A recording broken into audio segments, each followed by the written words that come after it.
Bien, pues muy buenas tardes a todos. Bienvenidos a la presentación de Contra la teoría monetaria moderna, el nuevo libro de Juan Ramón Rayo. Empezaré presentándome. Soy Roger Domingo, director editorial de Ediciones Deusto, que es el sello del Grupo Planeta en el que hemos tenido el honor y el privilegio de publicar una vez más. Llevan 5, 6 o 7. Bueno, el nuevo libro de Juan Ramón. Y quisiera empezar pues agradeciéndoles a todos ustedes que nos acompañen hoy aquí.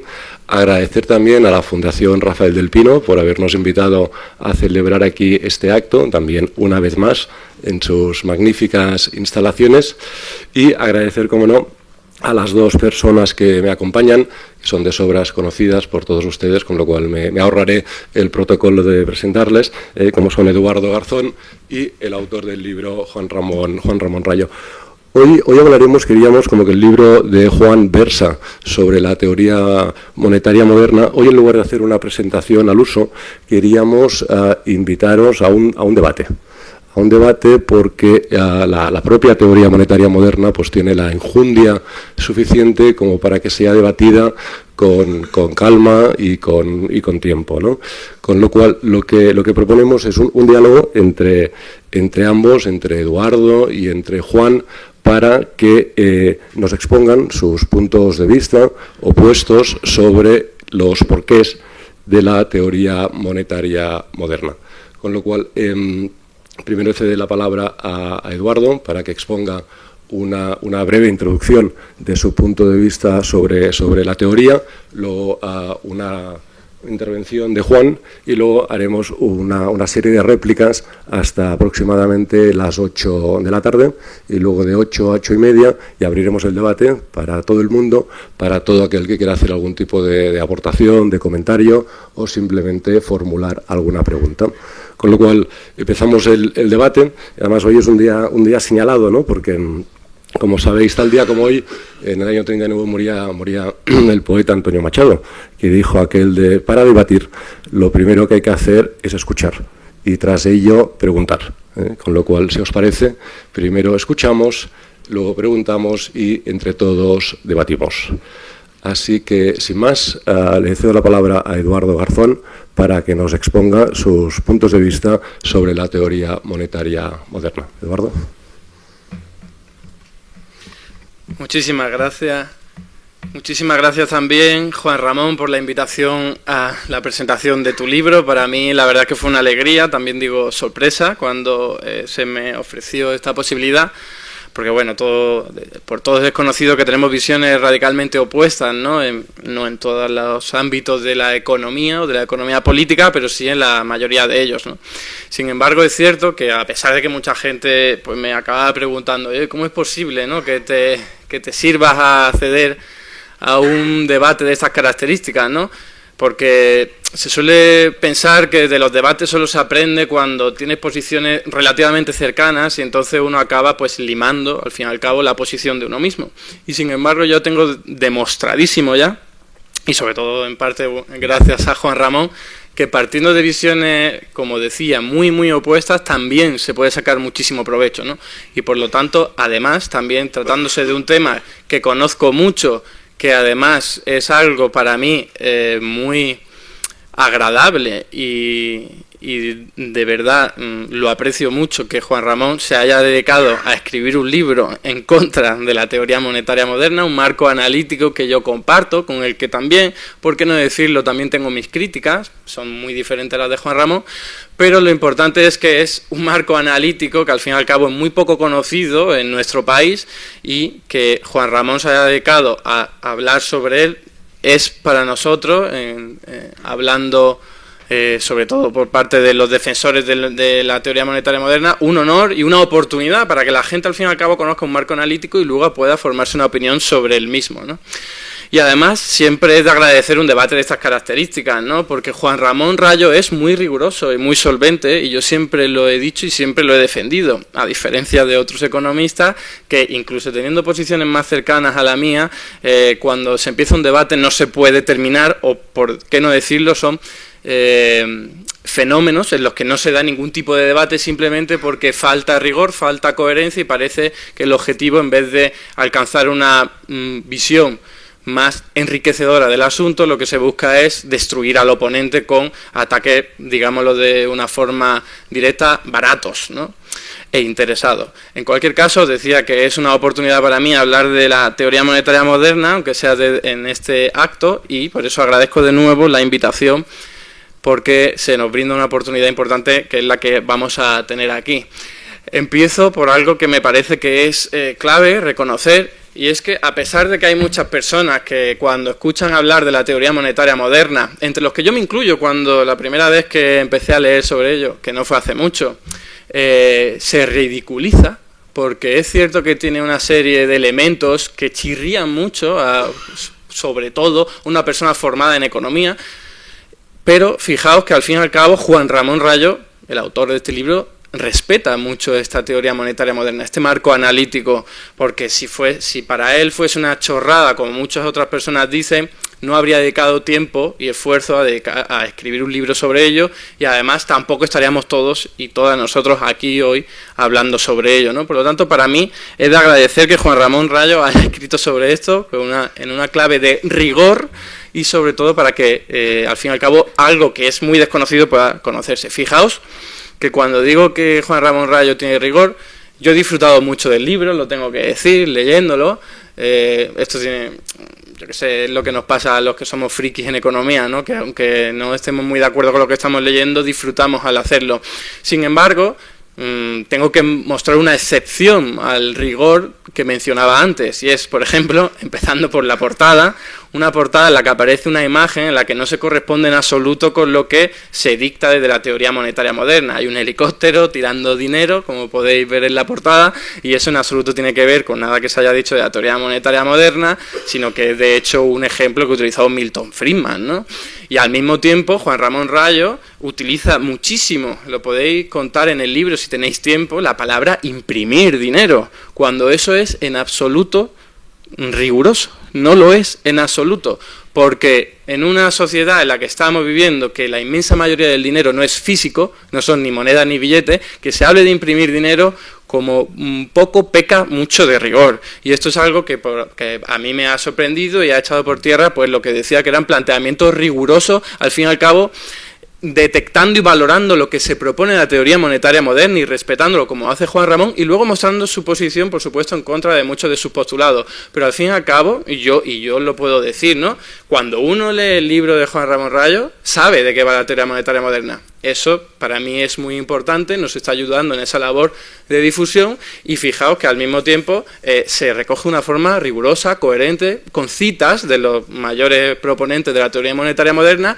y es al fin y al cabo una forma muy elegante y muy solvente de tratar algo, ¿no? No empezando pues utilizando falacias de hombre de paja. Sin embargo, insisto en esa utilización del término imprimir, que desde mi punto de vista peca pues al fin y al cabo de una intención que os puedo decir, cuando se utiliza la palabra imprimir hay una intención perversa en ese uso de la palabra, porque al fin y al cabo rememora tiempos antiguos, y quizás no tan antiguos, en los que nos imaginamos a una persona con un carrito lleno de billetes porque va a comprar una barra de pan. Y sin embargo, de la teoría monetaria moderna en absoluto se está diciendo que haya que imprimir billetes. Por lo tanto, ese vínculo entre crear oferta monetaria, por decirlo de una forma muy directa, y imprimir dinero es bastante poco rigurosa. En cualquier caso, os puedo hablar también de mi propia experiencia al leer el libro y al empezar, sobre todo, a leer teoría monetaria moderna, y os puedo confesar lo siguiente, y es que cuando yo empecé a leer ese tipo de cosas, que no fue hace mucho, fue hace 5 o 6 años, dije, bueno, o me están tomando por tonto, o aquí hay algo que se me escapa. Y frente a esa situación uno puede ridiculizar, como os decía, pues esa posición de estos están diciendo tonterías, o puede tener paciencia, seguir leyendo y decir, bueno, al menos no es tan tonto como parece, esté o no de acuerdo. Esa etapa fue superada por Juan Ramón, desgraciadamente no puedo decir lo mismo por muchos otros críticos de la teoría monetaria moderna. Sin embargo, también es una etapa que yo superé, y además yo obtuve una posición diferente a Juan Ramón, evidentemente, pero fijaos que en ese proceso de ridiculización no ocurre solo en las ciencias económicas, ¿no? Si nos pusiésemos a hablar también de la física, por ejemplo, astrofísica, nos encontraríamos también con que personas como Galileo fueron tachados de loco por decir que el planeta Tierra era el que giraba alrededor del Sol y no al revés. O tacharíamos de loco también, como ocurrió a Einstein cuando dijo que un agujero negro absorbía todo, atraía todo, incluido los fotones. Lo tacharon de loco. Y al mismo tiempo también hoy día todavía se tacha de loco a aquellos quienes dicen que la fuerza de la gravedad no existe como una fuerza gravitatoria, que por cierto es algo que ya destacó Einstein cuando dictaminó o estableció o diseñó la teoría de la relatividad, ¿no? Diciendo que al fin y al cabo los cuerpos se mueven no atraídos por otras masas, sino lo que ocurre es que su propia masa acaba distorsionando el espacio-tiempo y aunque vayan en línea recta, lo que ocurre es que el espacio, lo que está curvo, pero en realidad el cuerpo va en línea recta. Fijaos que lo que os digo podría repeler el sentido común y esto es al fin y al cabo lo que hace un poco la teoría monetaria moderna.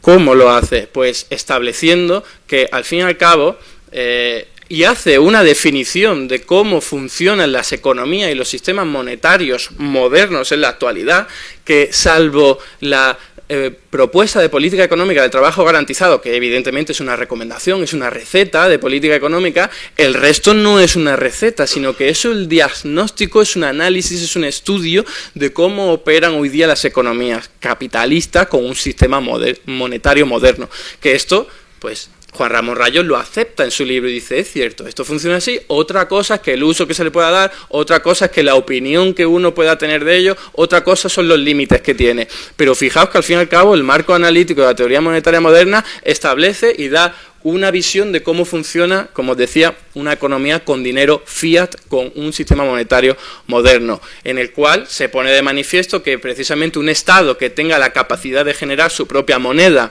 y que sea también capaz de emitir deuda en su propia moneda y que tenga también tipos de cambio flexible, es capaz de financiar todo aquello que se proponga y que esté a la venta en esa moneda. Y esto es, al fin y al cabo, algo que choca mucho en la tradición economista, porque venimos de una larga trayectoria en la que había un patrón oro, en la que siempre hemos identificado que el oro es el dinero y que, al fin y al cabo, un Estado, para poder gastar, tiene que ingresar primero. Y, sin embargo, en la teoría monetaria moderna se dice, oye, esto no es así para un Estado que crea su propio dinero, sino que primero tiene que crear el dinero para luego poder recaudarlo, porque no puedes recaudar algo que no existe, porque eres tú quien lo crea. Y esto tiene una serie de implicaciones, que es al fin y al cabo lo que yo estoy diciendo, de que no hay límites a la hora de financiar nada, de financiar cualquier cosa. No hay límites en la financiación. Y esto al fin y al cabo, permitir que lo diga de esta forma, es una perogrullada, en el sentido en el que evidentemente si alguien puede crear dólares, todo lo que esté a la venta en dólares lo puede comprar.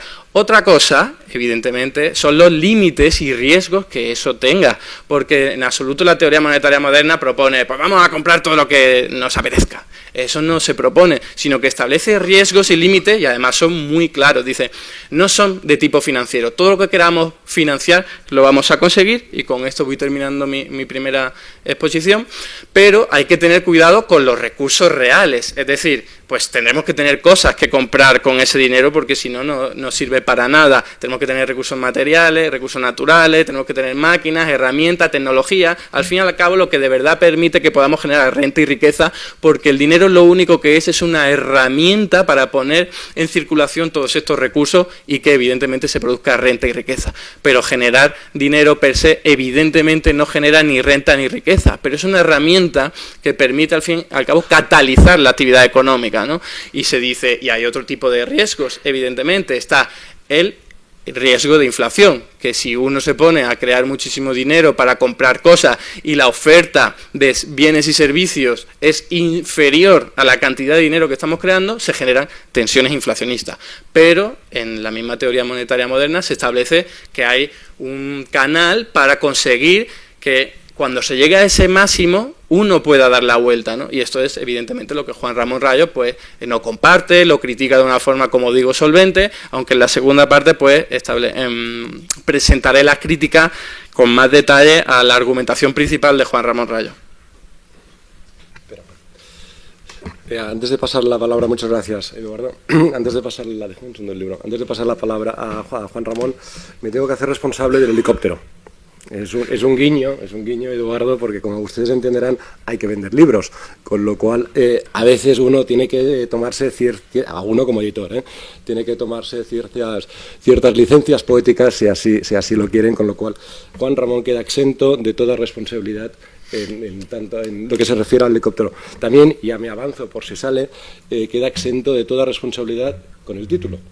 El título del libro, para los que ya lo tengáis, dice: ¿por qué imprimir dinero si genera inflación y por qué la deuda pública si la pagan los ciudadanos? A ver, esto es cierto siempre y cuando uno haga referencia a la teoría monetaria moderna, con lo cual es también evidentemente un título provocador, cierto en tanto en cuanto el libro habla de teoría monetaria moderna y por tanto, digamos, uno no debe sacarlo de aquí, ¿no? Juan Ramón, de hecho, no es cuantitativista, como seguramente ahora nos explicará, ¿no?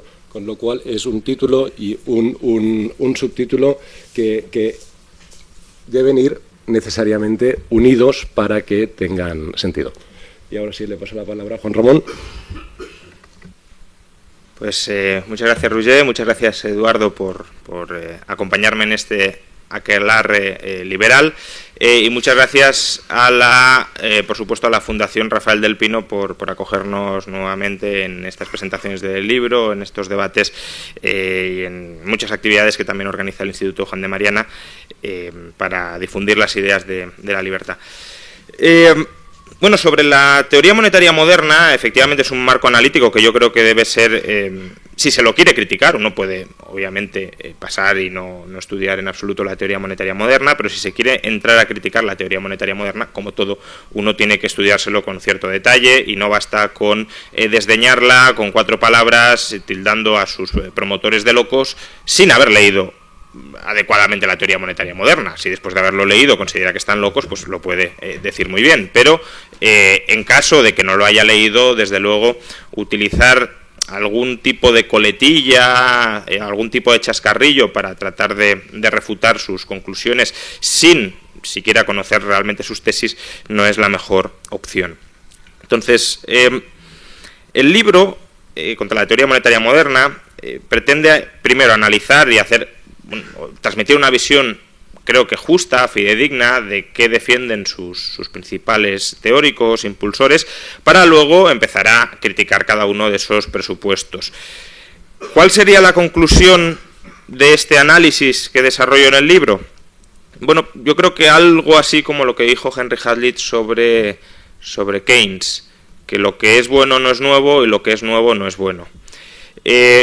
¿Qué parte es buena de la teoría monetaria moderna, pero no es nueva?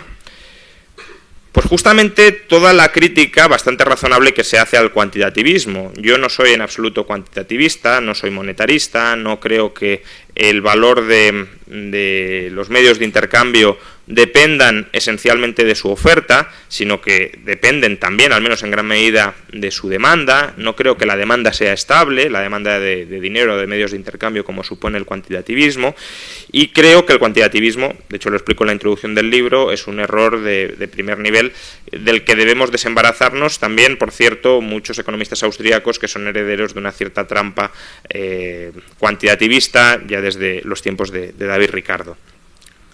La MMT en este sentido hace una buena, no diría aportación, porque como digo no es nuevo, pero sí incide en un punto que es correcto, y es el medio de intercambio que utilizamos hoy, llamémosle moneda fiat, es decir, el euro, el dólar, los yenes, las libras, son deudas del gobierno, son pasivos del gobierno. Y a diferencia de otros pasivos del gobierno, por ejemplo, los billetes del Banco de Inglaterra durante el siglo XIX eran también deudas. Bueno, el Banco de Inglaterra era una entidad privada, pero bueno, imaginad que hubiese sido pública, habrían sido deudas del gobierno, pero eran deudas pagaderas en oro. ¿En qué es pagadera la moneda fiat actual? Pues aparentemente nada, porque no te da derecho directamente a nada. Pero a lo que sí te confiere derecho es, y esto es lo que adecuadamente destaca la teoría monetaria moderna, es a pagar impuestos. Si no pagáramos impuestos, es decir, cuando un gobierno crea impuestos, al final lo que está haciendo es robar legítimamente al ciudadano, le está diciendo esto que tienes tú es mío. La forma más primitiva de cobrar impuestos es con la apropiación de lo que tiene una persona. Que tú tienes una cabra, pues me das la cabra. Que tú produces 1 tonelada de trigo, pues me das la mitad de las toneladas de trigo. Es apropiación directa de lo que se ha producido. Pero hay una alternativa. El gobierno puede decir, si tú me das tanta cantidad de papelitos, yo te dejo de robar y te dejo de quitar pues la cabra, la producción agraria o cualquier otro bien o servicio que hayas, tu casa, que hayas generado. Hoy el sistema sigue así. Si no pagamos impuestos en moneda fiat, ¿qué hace el señor Montoro? Pues un proceso de ejecución por la cual nos termina quitando bienes por importe equivalente a los impuestos que le adeudamos. Con lo cual, ¿por qué la moneda fiat tiene valor? ¿O cuál es al menos? Esto es un error que ahora luego comentaré de la teoría monetaria moderna, o más que error, algo incompleto. ¿Cuál es al menos una de las fuentes de valor de la moneda fiat actual?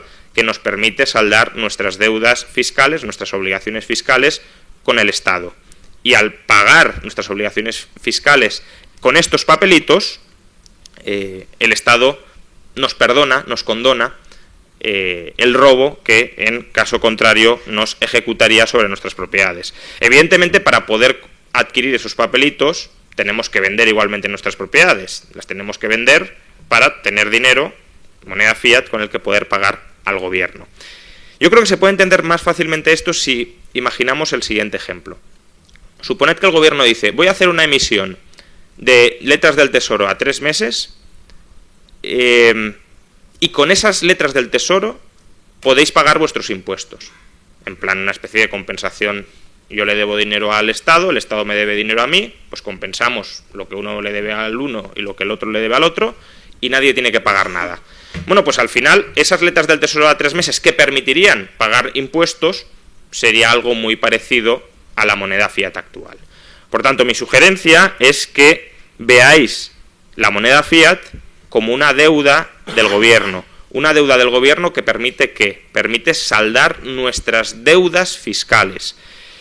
No solo, esto es la parte incompleta, incluso de lo bueno de la MMT, no solo es eso. El Estado también tiene una serie de activos que recurrentemente va vendiendo para estabilizar el valor de la moneda fiat. Esto es lo que se conoce como operaciones de mercado abierto que desarrolla el Banco Central. Al final, si el Banco Central está dispuesto a vender algunos activos financieros que tienen valor de mercado al margen de que intervenga o no el Banco Central y está dispuesto a vender esos activos financieros por una cantidad de moneda fiat, en cierta medida está contribuyendo a estabilizar su valor. Pero como digo, esto que es bueno no es nuevo. La idea de que los impuestos permiten generar una demanda de dinero para pagar impuestos es una idea que ya está presente incluso en Adam Smith, en La riqueza de las naciones. Por tanto, lo de moderno es un poco relativo porque ya tiene la idea pues casi 350 años. 250 años. Ahora bien, no solo está en Adam Smith, también está en una escuela de pensamiento absolutamente mainstream, actualmente en la academia, que es la de la teoría fiscal del nivel de precios. Una escuela que no es que sea mayoritaria, pero que sí está teniendo una influencia creciente en la academia y que de hecho pues sponsorizan personas tan bien consideradas en la academia como puede ser Cochrane, el ex profesor de Chicago Cochrane, o en España incluso, por ejemplo, Jesús Fernández Villaverde, que en esta casa conocéis bastante bien. Por tanto, la idea de que existe una cierta vinculación entre el nivel de precios, entre el papel moneda que emite el Estado y entre los impuestos que se pagan es correcto. Ahora, como he dicho, lo que es bueno no es nuevo, ni es exclusivo, y lo que sí es nuevo y exclusivo no es bueno. ¿Y qué es nuevo o exclusivo de la teoría monetaria moderna? La idea de que efectivamente, como el Estado es capaz de generar una cierta demanda por la moneda que imprime, y porque es que imprime o que teclea, me da igual, es decir, que crea en forma de pasivos, si el Estado puede crear una cierta demanda por la moneda que crea, la MMT básicamente sostiene que esa demanda va a ser esencialmente estable y que, por tanto, cualquier cantidad de moneda fiat que cree va a ser demandada por los ciudadanos porque la van a necesitar para pagar impuestos y que, por tanto, salvo que estemos en un contexto de pleno empleo de los recursos, no va a haber inflación por el hecho de que se cree mucha moneda fiat. Insisto, el argumento es cómo la moneda fiat la tienen que utilizar los ciudadanos para pagar impuestos.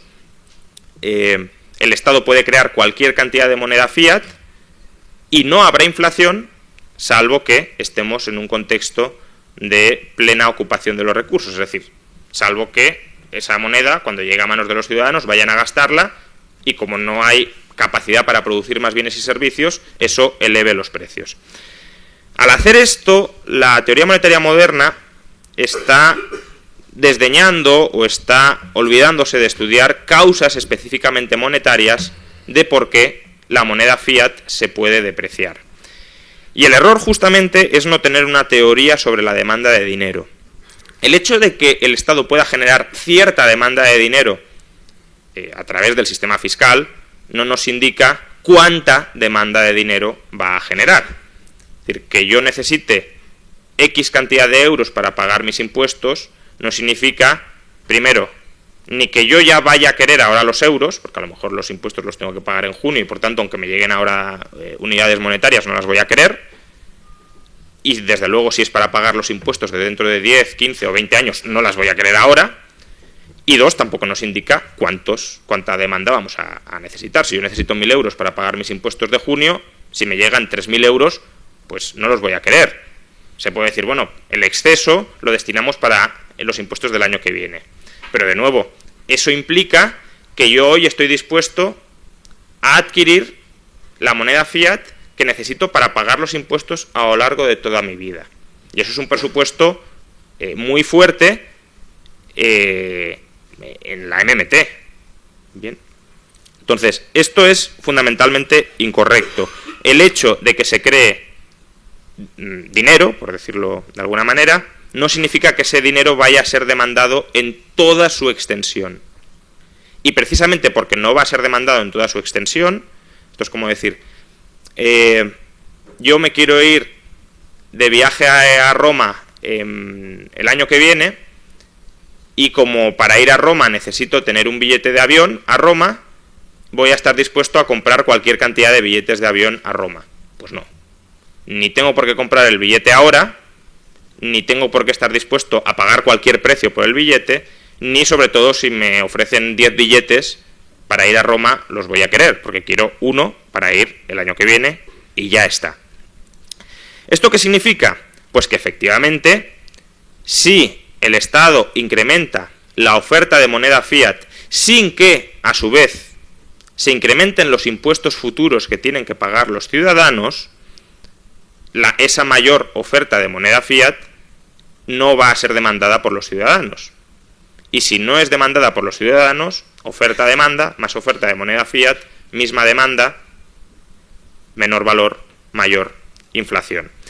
Y justamente por eso muchas de las promesas que realiza la MMT, o la teoría monetaria moderna, son básicamente ilusorias. Por ejemplo, cuando dice, si incrementamos la oferta de moneda fiat, la riqueza del sector privado aumenta. Bueno, esto parece que tiene cierto sentido, ¿no? Si la gente tiene más dinero, es más rica. Problema, si incrementamos la oferta de moneda fiat en manos de los ciudadanos y no aumentamos los impuestos futuros que tienen que pagar los ciudadanos, va a haber inflación. Al margen de si hay recursos ociosos o no. Bien, ese es otro debate. Estoy hablando de causas específicamente monetarias de la inflación. Y si hay inflación, los ciudadanos no son más ricos. Simplemente el valor de la moneda se diluye entre un mayor número de ciudadanos. Sería como decir, si una empresa hace una ampliación de capital para mantener el dinero en caja, los accionistas son más ricos. No. Es decir, si hace un split, si divide el número de acciones, los accionistas, los ciudadanos son más ricos porque tienen más acciones. No. Lo que sucederá es que el valor de cada acción se depreciará. O si la moneda fiat, si el gobierno intenta que la moneda fiat no se deprecie, ¿qué tendrá que hacer? Subir impuestos. No necesariamente hoy. Puede decir, voy a subir los impuestos dentro de 5 años para compensar la creación de moneda fiat que he efectuado hoy. En ese caso podría ser que no hubiese inflación, porque la gente, según a qué precio se lo ofrezcas, sí puede estar dispuesta a invertir hoy en la moneda fiat que va a necesitar para pagar impuestos dentro de 5 años. Ahora bien, si a mí me dan más dinero y al mismo tiempo me imponen una obligación tributaria mayor, ¿soy yo más rico? No. Mis activos han aumentado, mis pasivos han aumentado. Por tanto, mi patrimonio neto no ha crecido. O lo mismo con respecto a esa idea de que los gobiernos no pueden quebrar, que no pueden impagar si están dispuestos a imprimir la cantidad de moneda fiat necesaria para pagar los bonos del Tesoro. Si hemos dicho que la moneda fiat es un pasivo del gobierno, y esto no lo digo yo, lo dice la MMT también, si la moneda fiat es una deuda, es un pasivo del gobierno, imprimir, crear moneda fiat para pagar los bonos del Tesoro, ¿a qué equivale? A una refinanciación de deuda. Si el gobierno tiene bonos del Tesoro, obligaciones del Estado a 5 años y para pagarlas emite letras del Tesoro a 3 meses, no está reduciendo su nivel de endeudamiento, lo está refinanciando, está cambiando deuda a 5 años por deuda a 3 meses. Si lo que hace es cambiar deuda a 5 años por moneda fiat, lo que está haciendo es cambiar deuda a 5 años por moneda fiat, que es una deuda del Estado.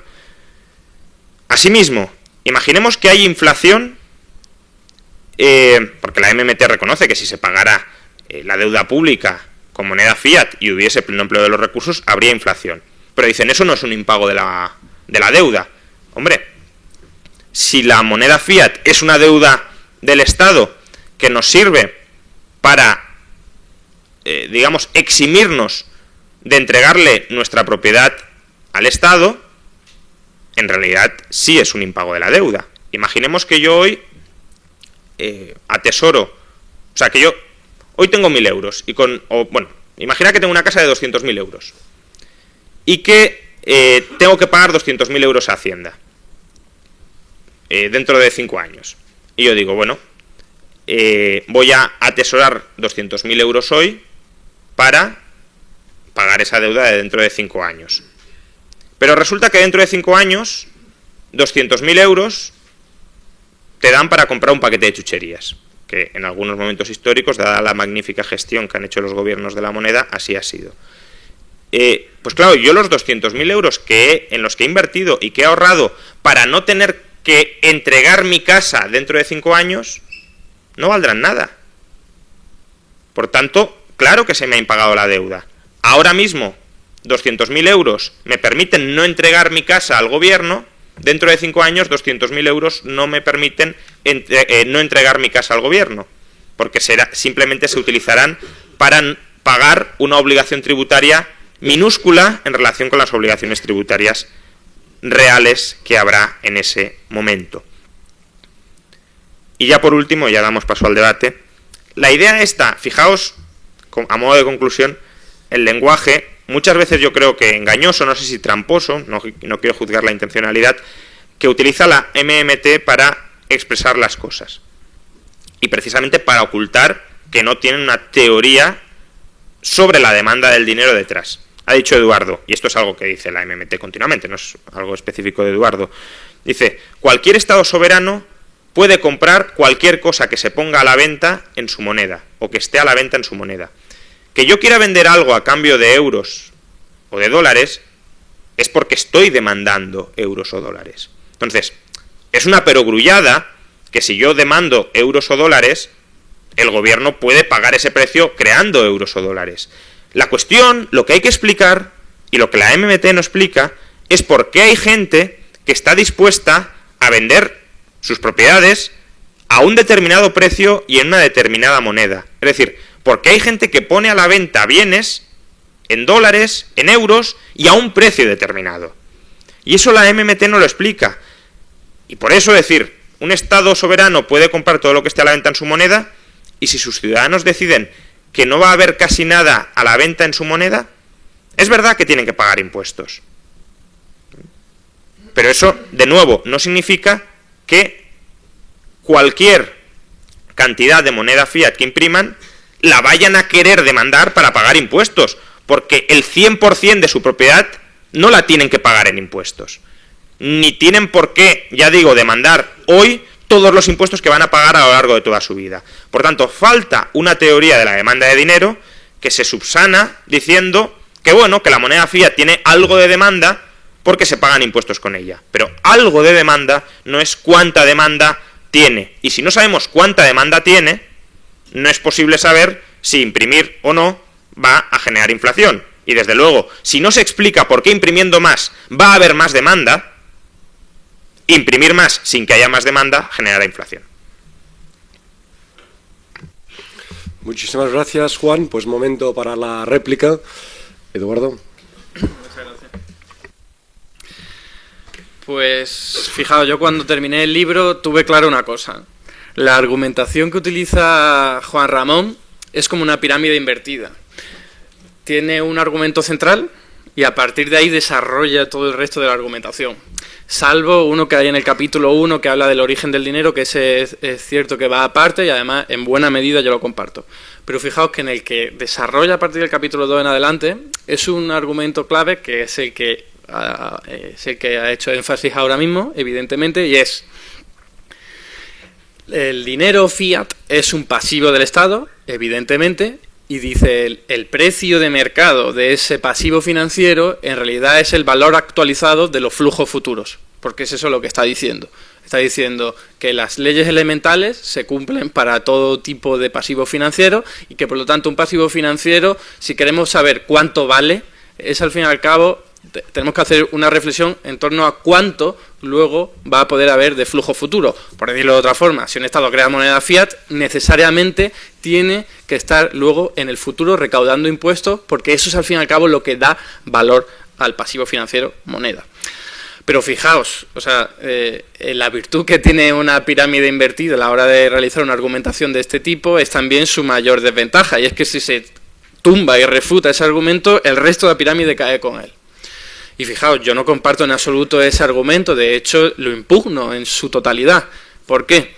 Porque fijaos, un pasivo financiero, aparte de que eso de que todos los activos financieros o pasivos financieros tengan un valor, un precio de mercado, que sea el valor actualizado del flujo futuro, que es, como según dice Juan Ramón Rayo, una ley elemental que se cumple siempre en la economía, que por cierto no es una ley divina, no es una ley económica que existe en la naturaleza, sino que es al fin y al cabo un acuerdo social, es una invención del ser humano. O sea, no viene escrito en ninguna Biblia que el valor de los activos financieros sea ese, ¿no? Y fijaos que si hablamos además de experiencia reciente de cuál es el valor de hipoteca subprime, un pasivo financiero, pues veríamos que evidentemente no se cumplió las expectativas que había, o lo podemos hablar también con cualquier tipo de préstamo en una moratoria de familias o empresas que no son capaces de pagarlo ahora, ¿no? No nos sirve, esa ley no es elemental, no se cumple siempre, no es, como Juan Ramón dice, una ley eterna o elemental de la ciencia económica. Y creo que con dos ejemplos, con uno muy singular y minúsculo se puede ver bien, pero también con otro viendo la simple realidad macroeconómica que nos rodea. El ejemplo este es el siguiente: yo puedo crear un pasivo financiero, como por cierto a muchos de mis críticos les gusta decir, que creo papelitos, y podría decir, voy a crear un papelito aquí en el que digo, el propietario de este papel tiene derecho a cobrar de mí lo que sea, lo que yo diga. Puede ser una onza de oro, un euro o un abrazo. Cualquier cosa, eso es lo de menos. Lo importante es que aquí hay una promesa de pago materializada, evidentemente, en un folio. Si yo ese folio, que hago muchos, y os lo reparto a vosotros, y vosotros sois una economía, que tenéis vuestras actividades económicas, que compráis pan, que elaboráis cualquier tipo de fabricación material, que vendéis vuestros servicios, etcétera, etcétera, si vosotros confiáis en mi palabra, que yo acabaré dando lo que sea, insisto en que da igual lo que yo esté ofreciendo, vosotros vais a utilizar ese papelito para realizar intercambios entre vosotros, incluso para saldar deudas entre vosotros. Y da igual en absoluto que yo pueda cumplir en el futuro mi promesa. Es decir, yo puede que nunca la cumpla, que nunca os dé el abrazo, que nunca os dé la onza de oro, que nunca os dé nada. Pero si vosotros estáis confiando en mí, en el emisor de esta moneda, y la estáis utilizando entre todos, vais a aceptarla en vuestros intercambios. Y vais a decir, vale, yo te vendo mi bollo de pan a cambio de ese papelito, porque el papelito no solo me sirve para pagar impuestos, que ahora me detendré en ello, sino que me sirve también para ir a otro establecimiento comercial y comprar mis bienes y servicios. Eso es lo importante. Lo importante es que, como a diferencia del ejemplo que ha utilizado Juan Ramón, el billete de avión no es comparable, porque el billete de avión no te sirve para luego ir a una panadería a comprar pan. Pero sí el euro o el yen, o al fin y al cabo el pasivo financiero de ese Estado. Sí te sirve, y eso es importante. Entonces, ¿qué es lo que da valor? Que es aquí la clave, es lo que se detiene Juan Ramón, la teoría monetaria moderna, etcétera, etcétera. Al fin y al cabo, la piedra filosofal de todo esto. Y no es que en realidad un Estado esté imponiendo impuestos. Eso es el símbolo más evidente de por qué se le da confianza a la moneda que crea un Estado. Pero lo que hay detrás es mucho más, va mucho más allá, y es el poder institucional, cultural, militar, económico que tiene un Estado, y es capaz de dar respeto o confianza a la moneda que genera. Podríamos decirlo de otra forma, a través un Estado de su violencia legal, no solo están los impuestos, sino que está todo tipo de transmisiones culturales e imperialistas, militares, sociales, todo tipo de instituciones que un Estado al fin acaba generando, y que evidentemente no es el mismo respeto, confianza o poderío que tiene Haití, el Estado de Haití, que el que tiene Estados Unidos. Y esto es clave. ¿Por qué? Porque gente, por ejemplo, en Haití o en Venezuela, hoy día están repudiando el dinero que crea el Estado de Venezuela o el Estado de Haití, pero no se van, por cierto, a las onzas de oro, al menos no la mayoría de gente, se van a otra moneda fiat de un Estado que sí tiene un poderío importantísimo que va a asegurar que esa moneda vaya a servir siempre, o al menos eso es lo que están pensando. Pero fijaos, esto es muy diferente de la capacidad que tenga el Estado de los Estados Unidos para recaudar en el futuro impuestos. Insisto, el dinero que crea Estados Unidos no tiene por qué volver nunca. Lo importante es que ese Estado tenga confianza, o sea, tenga respeto, tenga poderío para imponer el uso de su moneda. Y esto es muy importante. No por casualidad, el Imperio Británico, cuando llegaba, por ejemplo, a tribus de la India, pues lo que hacía era, personas que no utilizaban la libra, se le imponía a la fuerza la libra. Se le imponía a la fuerza un impuesto que se decía, bueno, como no me pagues la libra, vamos a adoptar medidas sancionadoras contra ti, que pueden ser hasta la muerte, ¿no? Entonces obligaban a la gente a tener que hacerse con libras. Pero eso que no nos sorprenda tanto, no está tan alejado en el tiempo. Cuando hay conflictos bélicos de tipo geomilitar, de tipo geoestratégico en nuestro planeta, en buena medida están obedeciendo a eso. O si no, me referencio en el año 2003, cuando hubo la invasión de Irak, que al fin y al cabo Saddam Hussein había propuesto la idea de comercializar su petróleo en una moneda diferente al dólar. Y ahí es cuando saltaron las chispas y dijeron, oye, esto no se puede permitir. Y es ahí donde está, al fin y al cabo, la pugna geopolítica que tenemos que tener en cuenta entre China, por una parte, y Rusia, y los países emergentes, y los países occidentales de siempre. Fijaos lo importante que es, al fin y al cabo, imponer la utilización de tu moneda. Eso es una característica no económica, es política, es cultural, es institucional. Es, al fin y al cabo, el respeto que da un Estado a la hora de utilizar su moneda y la capacidad que tenga para imponerla. Una de esas herramientas son los impuestos, pero no el único. Y como digo, no es necesario que ese dinero que se cree vuelva para que se pueda seguir utilizando. Fijaos que luego hay una derivación argumental de ese elemento central de Juan Ramón, y son las expectativas. Ha hablado muchísimo de ellas. La gente está con unas expectativas de el Estado está creando demasiado dinero, ¿no? Más dinero del que no solo de la capacidad de bienes y servicios que hay a la venta, que desde mi punto de vista eso es lo fundamental, no lo único, pero dice, es que las expectativas pueden volverse en contra y decir, bueno, pues si no hay un banco central, y esto viene en el libro dicho varias veces, y además Juan Ramón y yo hemos debatido al respecto, si no hay un banco central que goce de confianza, imponga su confianza diciendo, no voy a gastar muchísimo dinero, no se lo voy a conceder esta capacidad de crear dinero a los gobernantes que por irresponsabilidad política, a tenor de las elecciones futuras, puedan gastar muchísimo dinero, entonces no pasará nada. Pero si ese Banco Central no es capaz de imponer esa confianza, entonces vámonos al garete, ¿no? Nos vamos al garete, la moneda se devalúa. Pero fijaos que al fin y al cabo son dos cosas muy diferentes. O sea, un Estado puede imponer la confianza de su moneda y decir, me comprometo, como hoy día hace el Banco Central Europeo, ¿no? Me comprometo a que la inflación no supere el 2% del PIB. Y por cierto, no lo consigue, ni de lejos, etcétera, etcétera. Pero lo importante es tener en cuenta que puede basar su confianza en otra cosa. Puede decir, tal y como propone la teoría monetaria moderna, me comprometo a generar puestos de trabajo a través de políticas de trabajo garantizado o de empleo de transición o como lo queramos denominar, hasta que la inflación sobrepase ese límite y entonces botón rojo y doy media vuelta. Fijaos que el objetivo último detrás es el mismo, el de voy a utilizar mi herramienta de política fiscal para conseguir algo tan noble como crear puestos de trabajo. Que por cierto, son todos demandantes de dinero, que son más de 4 millones de personas que están ahora demandando ese dinero que podríamos crear si tuviésemos una moneda soberana. Estamos hablando de empleo a tiempo parcial, personas que quieren que se cree más dinero, 23% de la población en situación de extrema pobreza, según el indicador AROPE. Estamos hablando de muchísima gente que hay demanda de dinero. O sea, veamos eso claro, que no es que estemos en un mundo en el que la gente no está deseando el dinero o tener ese dinero en su bolsillo, esa moneda fiat, ¿no? Entonces, fijaos que la argumentación esa de las expectativas a mí se me queda muy floja. Quizás porque yo vengo de la tradición materialista, ¿no? Y estoy pensando más en que lo importante es lo material, es lo que tengamos, no lo que la gente tenga en la cabeza. Que, por cierto, ¿cuántas personas en nuestro mundo saben que el Banco Central Europeo es independiente de las decisiones políticas? Que la gente no tiene ni idea de eso, sabe, una minoría.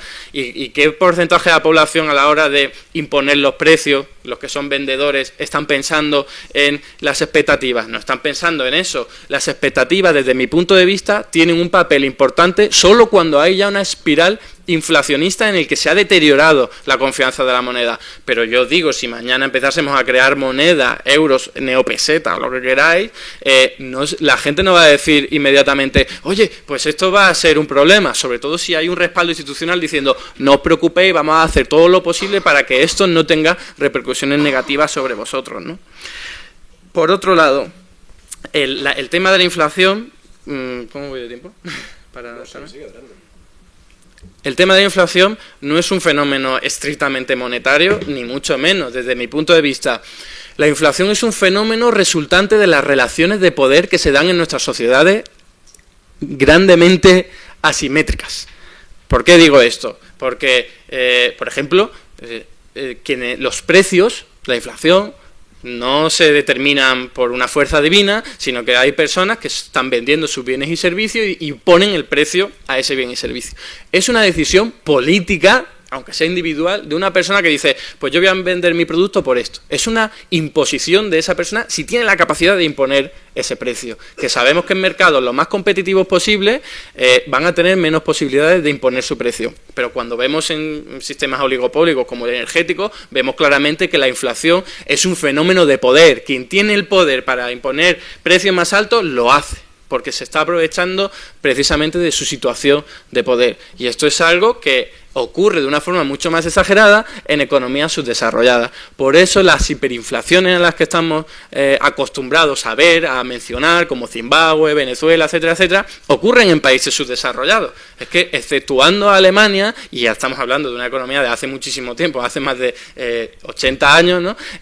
No se ha producido la hiperinflación en economías desarrolladas, precisamente porque tienen instituciones políticas, sociales, económicas, productivas, que impiden que eso se pueda dar. Que haya, salvo en España con los oligopolios y otro tipo de empresas en los que son capaces efectivamente de imponer su precio. Pero en economías maduras desarrolladas no hay facilidad para ello. Fijaos, no es el único motivo de la inflación. Puede ocurrir por el aumento del precio de producción, ya sean salarios, ya sean impuestos. Claro, si impuestos o cualquier materia prima como el petróleo se aumenta el precio, dice, pues yo voy a meterme con un precio más alto para sacarle partido. Ahí se genera inflación y la oferta monetaria no ha pintado nada. Por cierto, eso es, desde mi punto de vista, lo que ocurrió en la crisis de los años 70, que no fue un fenómeno monetario. Por último, Puede ocurrir también inflación, y de hecho, desde mi punto de vista, es siempre cuando hay hiperinflación, es este caso, y por cierto, hay un estudio del Instituto Cato que lo revela, dice la inmensa mayoría de los fenómenos de hiperinflación no han sido por crear dinero, eso es un fenómeno que viene después. Lo que ocurre es que la producción de bienes y servicios cae de golpe, véase Alemania cuando precisamente después de una guerra mundial en la que son perdedores, en la que el imperio francés se acoge, absorbe una buena parte de su producción industrial. Hablamos de Zimbabue con una crisis agrícola brutal, de la Unión Soviética cuando su modelo socialista se rompe en dos. Estamos hablando de impactos muy fuertes en su modelo productivo que hacen que de golpe se hunda la producción. Y claro, como la oferta monetaria no se ha movido, resulta excesiva para todos los bienes y servicios que hay a la venta. Y por eso se genera hiperinflación. Y luego se empieza a generar más dinero, evidentemente por una cosa más sencilla, muy sencilla, que parece que a veces se nos pasa desapercibido. Cuando los precios, los bienes y servicios están más caros, necesitan más dinero para comprarlos. Por eso se genera más dinero en hiperinflaciones y por eso la oferta monetaria crece, pero como consecuencia, no como causa de la hiperinflación. Y termino haciendo referencia a algo también muy importante, que sé que Juan Ramón lo tiene en mente, aunque su libro no lo plasma en ningún momento, ¿no? Pero es, ¿y qué pasa si hay un poco de inflación? Es decir, nunca hemos tenido un debate democrático, ni político, ni no democrático, en torno a, oye, ¿qué nivel de inflación sería deseable para tener a toda la gente que hoy día está desempleada trabajando? Porque a lo mejor decidimos democráticamente que ese nivel de inflación podría estar en el 5% o en el 10%, fijaos lo que estoy diciendo, con tal de que todo el mundo tenga asegurado unas condiciones laborales dignas. Porque lo que estamos haciendo es partir de una base en la que no puede haber inflación ni el 2% ni el 3% que se nos ocurra. Y mantenemos a 4 millones de desempleados, por ejemplo, en nuestro país. Pues eso es un debate político que hay que tener. Desde mi punto de vista está claramente sesgado por la derecha, por la élite económica y financiera, que son precisamente quienes más se benefician de que no haya inflación. Insisto, los rentistas son los grandes perjudicados cuando hay inflación, ya que sus ahorros acaban siendo carcomidos de una forma muy rápida. Y tenemos también a los exportadores, ¿no?, que son los que también se acaban muy perjudicados con fenómenos inflacionistas, ¿no? Casualmente, los dos sectores que he mencionado, los más poderosos en Alemania, sector financiero, sector exportador. Y ahí tenemos en realidad el origen de ese miedo a la inflación, que no es tan cultural como se nos ha vendido, sino más de interés económico-político. Esa es al fin y al cabo donde reside ese miedo a la inflación que nos intenta meter, ¿no? Porque, insisto, podríamos tener, ¿por qué no?, una inflación más elevada con tal de asegurar el pleno empleo. Y termino ya de verdad, cuando hablamos de que y Juan Ramón Rayo hace un análisis en su libro muy detallado al respecto, dice, el Estado no hay necesidad de que el Estado se endeude más para que el sector privado pueda desendeudarse, porque al fin y al cabo el sector privado, familias, empresas, etcétera, etcétera, pueden endeudarse entre ellos, evidentemente, y pueden incluso desendeudarse entre ellos, y eso es muy importante. Pero esto lo dice la teoría monetaria moderna. Lo que pasa es que se va más allá y se dice, ¿todo el mundo puede endeudarse? Todo el mundo. De hecho, Minsky lo decía, ¿no? Todo el mundo puede crear dinero, endeudarse. La única diferencia, o el problema reside más bien en que sea aceptado, que es lo que yo decía al principio del papelito. Yo me tengo que asegurar que ese papelito de alguna forma lo tengáis que utilizar vosotros. ¿Y qué ocurre? Que una empresa, por muy rica y por mucho respeto que tenga, y por mucho poderío económico que tenga, va a ser incapaz de imponer la utilización de la moneda que cree. Lo mismo con una familia, por muy rica y por muy poderosa. Y por lo tanto solo nos queda el Estado como, insisto, agente supraeconómico, suprapolítico, con un poderío militar, con violencia legal, con la capacidad de imponer tributos que permite que sea capaz de que la gente utilice su moneda. Y por eso el Estado puede endeudarse muchísimo más que las familias y las empresas, que evidentemente pueden endeudarse, pero siempre van a tener un límite impuesto por esa confianza que se le da a su poderío, a su capacidad para hacer que su moneda sea utilizada, ¿no? Por lo tanto, evidentemente, todo el mundo puede endeudarse, pero la teoría monetaria, a través de este planteamiento, dice, todo el mundo puede endeudarse, pero lo ideal es que se endeude el Estado, que siempre va a tener la capacidad de imponer la utilización, siempre teniendo en cuenta, evidentemente, que no sea un país muy pobre, va a tener muchísima mayor limitación que un país país grande y con gran poderío económico, cultural, militar, etcétera, etcétera, como Estados Unidos, pero la clave es decir, ese papel para generar los suficientes papelitos para que la actividad económica funcione, debe ser un papel, un rol del Estado, del sector público, único garante de que se puede utilizar la moneda que crea. Y nada más, con tal de no extenderme. Muchas gracias. Vale, sí, bueno, muchos puntos. Primero, la idea de que el valor de un activo financiero, de un pasivo financiero, es el valor presente, sus flujos de caja futuros, no es una ley que tenga que cumplirse en todos y cada uno de los momentos. Precisamente por eso existen burbujas. Es decir, puede haber errores en las expectativas, evidentemente, o puede haber especulaciones a corto plazo que alejen el valor de mercado de ese valor fundamental. Pero eso no significa que no tienda a cumplirse. Si tú estás comprando por encima del valor descontado, estás comprando sistemáticamente caro, y si estás vendiendo por debajo del valor descontado, estás vendiendo sistemáticamente barato.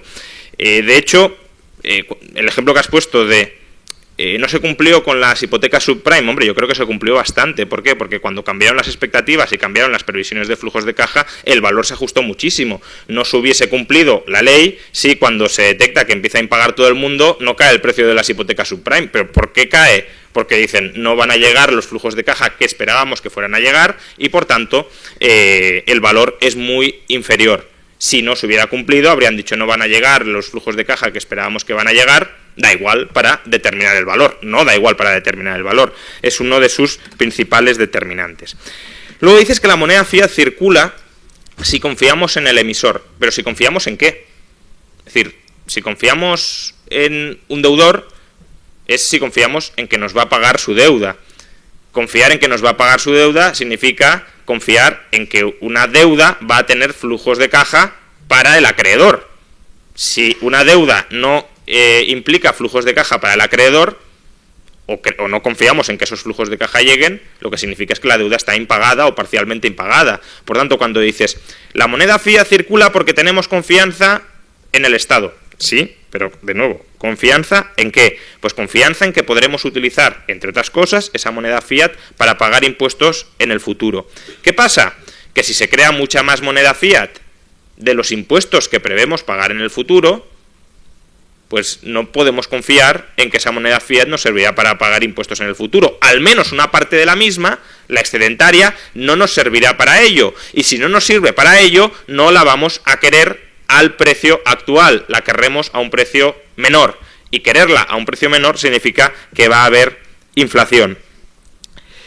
De hecho, incluso estados tan omnipotentes como el estadounidense, que tienen una moneda internacionalmente aceptada, es verdad, en gran medida, porque si la moneda fiat es deuda, evidentemente un Estado puede presionar a otros Estados para que compren su deuda, eso está claro, pero incluso un gobierno como el estadounidense, que está muy claro que no va a caer, al menos, vamos, no creo que nadie esté previendo que Estados Unidos, bueno, a lo mejor con Trump no lo sé, pero no creo que nadie esté previendo que Estados Unidos se va a derrumbar a 5 años vista, a 10 años vista. Queda claro que Estados Unidos va a seguir cobrando impuestos, y eso ha estado claro a lo largo de todo el siglo XX, o al menos a partir de la Segunda Guerra Mundial, pero eso no ha impedido que el dólar se haya depreciado cerca de un 90% con respecto a hace más de medio siglo. ¿Por qué? Porque, insisto, una cosa es que la moneda fiat sea aceptada. Algo de moneda fiat se va a demandar. ¿Por qué? Porque tenemos que pagar impuestos en esa moneda fiat, pero no nos estás indicando a qué precio se va a aceptar. También en Venezuela, ya que ha salido el tema, también en Venezuela los bolívares fuertes se aceptan. ¿Por qué? Porque los venezolanos tienen que pagar impuestos en bolívares fuertes. ¿Qué pasa? ¿A qué precio se aceptan los bolívares fuertes? Esa es la cuestión. Y el precio al que se aceptan los bolívares fuertes va fluctuando día a día, también en función de las expectativas, ya no de los grandes inversores, sino incluso de gente absolutamente analfabeta, pero que sí entiende cuándo le están robando y cuándo no. Y no me estoy refiriendo al tipo de cambio oficial, me estoy refiriendo al tipo de cambio o a los muchos tipos de cambio en el mercado no oficial que evidentemente se determinan día a día por cada uno que compra o que vende dólares contra bolívares. ¿Y en función de qué están dispuestos a pagar más o menos por los dólares? Pues en función esencialmente de las expectativas. Y es verdad, como decías, que toda la moneda fiat emitida no tiene por qué regresar a su emisor, evidentemente, pero sí tiene que tener la capacidad para regresar al emisor. Esto es como decir, si un banco emite billetes pagaderos en oro, no es necesario que todos los billetes se cobren en oro. Obviamente, de hecho la gente no quiere billetes para cobrarlos en oro, porque si no tendría oro, no billetes. Ahora bien, el banco sí tiene que tener la capacidad en todo momento de pagar sus billetes en oro. Si hay dudas sobre si el banco va a tener la capacidad de pagar sus billetes en oro, ¿qué va a suceder? Que va a haber un pánico bancario donde la gente va a ir a sacar, por si acaso, el oro del banco. Pues aquí lo mismo. Si hay dudas sobre la solvencia del Estado a largo plazo, porque decir que el Estado emite deuda para pagar impuestos futuros, al final lo que estamos diciendo es que el valor de esa deuda viene determinada por sus superávits primarios futuros, es decir, por la solvencia estructural del sector público. Si hay dudas sobre la solvencia estructural del sector público, si se teme que el sector público solo va a poder pagar su deuda inflando la moneda, evidentemente va a haber inflación por un proceso de expectativas, que es verdad que no tiene por qué ser un proceso inmediato. La gente puede tener expectativas erróneas. Yo ahora puedo confiar mucho en Trump creyendo que... yo no, pero que podría confiar mucho en Trump creyendo que la economía estadounidense se va a disparar, a crecer, y luego puedo ver que no ha sido así, y entonces revisaré mis expectativas, y al revisar mis expectativas revisaré el valor que le confiero a la moneda fiat en función de las expectativas que tengo en cada momento. Pero, ya digo, es la expectativa sobre la capacidad de pago que tienen los gobiernos. ¿Y cómo se paga la moneda fiat? Es que esto lo dice la MMT, a través de impuestos. No solo a través de impuestos, diría, pero sí a través de impuestos también. Y por tanto, si un Estado no es estructuralmente solvente, si se espera que la deuda solo vaya a poder pagarse refinanciando mediante la emisión de más moneda fiat y no a través del desembolso en forma de pago de impuestos, la moneda fiat se va a depreciar.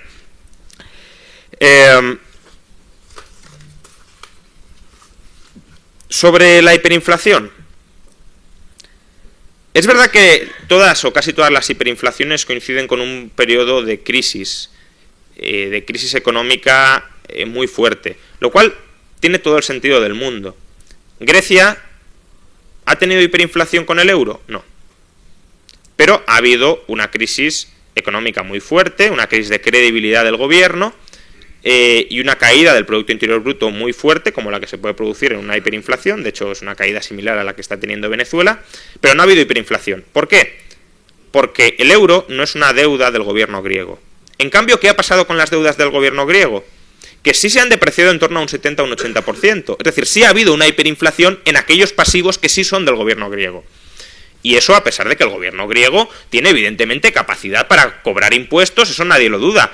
¿Pero de qué se duda? De que el gobierno griego sea solvente a largo plazo. Y como no es solvente a largo plazo, su deuda se deprecia. Y si la moneda fiat, insisto, repito por enésima vez, y esto es algo que acepta la MMT, pero no saca las conclusiones, las implicaciones pertinentes, si la moneda fiat es una deuda del Estado, también se va a comportar como el resto de deudas del Estado. Por tanto, si el gobierno griego hubiese sido soberano monetariamente, no se habría depreciado su deuda pública, pero habría habido una inflación altísima en el dracma, que es, por cierto, nada de ciencia ficción. Es lo que sucedió durante toda la vida en que el gobierno griego fue independiente monetariamente y tuvo la soberanía monetaria. Pero ¿por qué coincide? Es decir, ¿por qué hay una correlación entre hundimiento de la producción e hiperinflación? Porque al final, hiperinflación, ¿qué significa? Repudio cuasi absoluto de la moneda. ¿Por qué se repudia de manera casi absoluta la moneda fiat?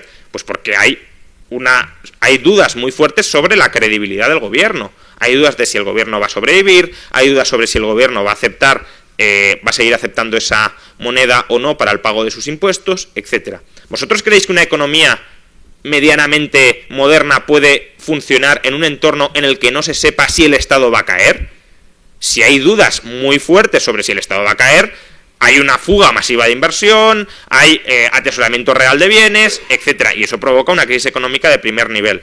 Es más, la propia destrucción del sistema monetario, que es de lo que estamos hablando, de que se pierde la credibilidad del gobierno y por tanto la moneda que se venía utilizando y en la que están denominadas la mayor parte de las deudas desaparece. La propia quiebra del sistema monetario genera a su vez una crisis brutal de segunda ronda. Por tanto, es obvio que las hiperinflaciones van a coincidir siempre con hundimientos de la economía.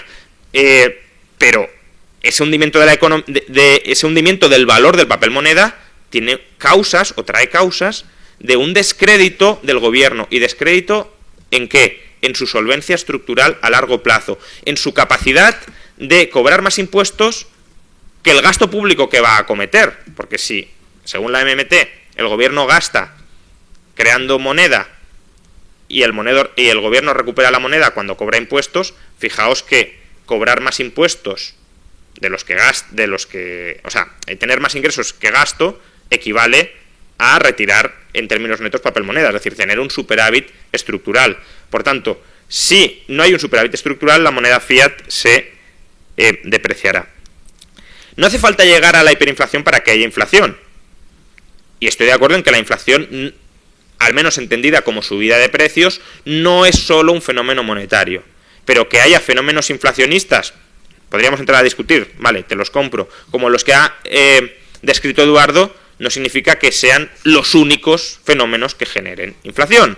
También puede haber inflación, y creo que una teoría monetaria es la que tiene que estudiar predominantemente, la teoría económica no, pero la teoría monetaria sí. También puede haber inflación si se deprecia la moneda. ¿Y por qué se puede depreciar la moneda? Pues por lo que se deprecia cualquier otro bien, repito por enésima vez, porque la demanda de moneda cae y no se reduce la oferta, o porque la oferta sube y no aumenta la demanda. ¿Y por qué puede caer la demanda de moneda? Por lo que hemos dicho, porque el gobierno entra en descrédito. ¿Y por qué puede entrar el gobierno en descrédito? Porque se tema sobre su solvencia, es decir, sobre su capacidad para reabsorber toda la moneda fiat en caso de que sea necesario.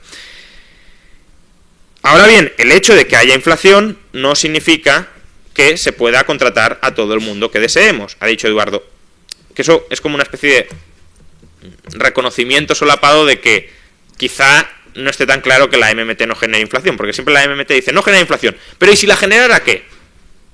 Que es como, bueno, por si acaso me cubro la herida antes de que se abra.